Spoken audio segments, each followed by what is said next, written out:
సామెతల గ్రంథము 21:16 కూడా వివేక మార్గమును విడిచి తిరుగువాడు ప్రేతల గుంపులో కాపరముండువాడు. ప్రేతల గుంపులంటే ఎవరు? ప్రేతలంటే ఎవరు?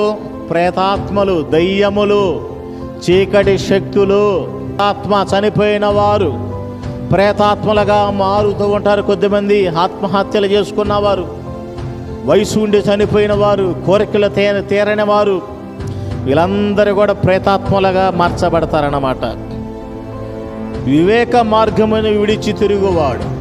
ఏ మార్గం ఇది? ఇప్పుడు యేసు మార్గము, వివేకము కలిగిన మార్గం. నేనే మార్గమును సత్యమును జీవమును అని యోహాను రాసినటువంటి సువార్తలో 14వ అధ్యాయంలో రాయబడిన అంశము.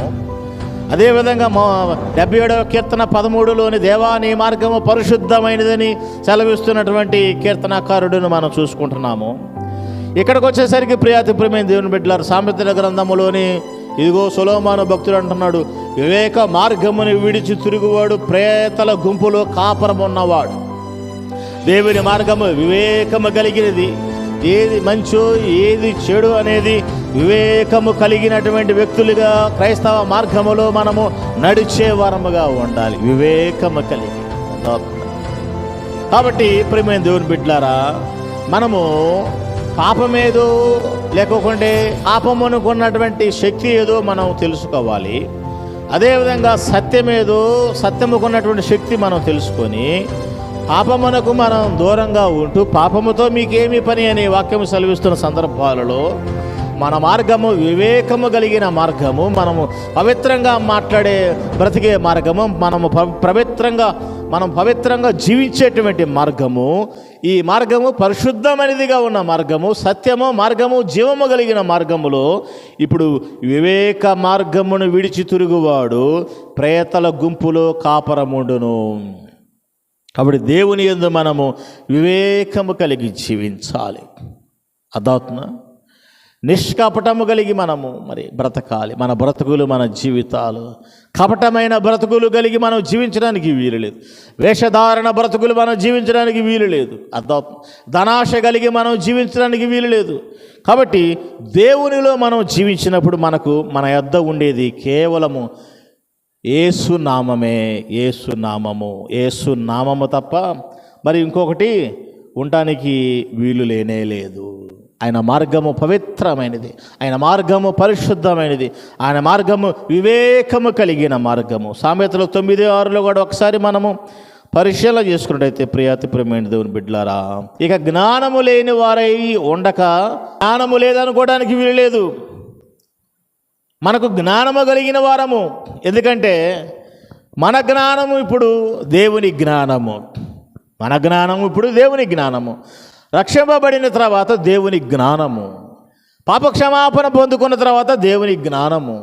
అదాత్మ యేసు సొంత రక్షకుడిగా మనం అంగీకరించినప్పుడు దేవుని జ్ఞానమే కాదు, మన పాపములను ఒప్పుకున్నప్పుడు దేవుని జ్ఞానమే, పశ్చాత్తాపపడినప్పుడు దేవుడి జ్ఞానమే.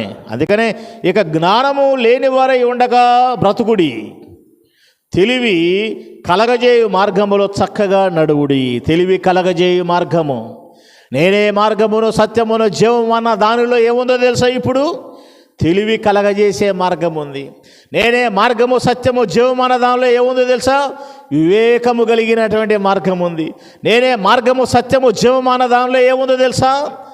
నీ మార్గము పరిశుద్ధమైనదా అనే ఉంది దానిలో.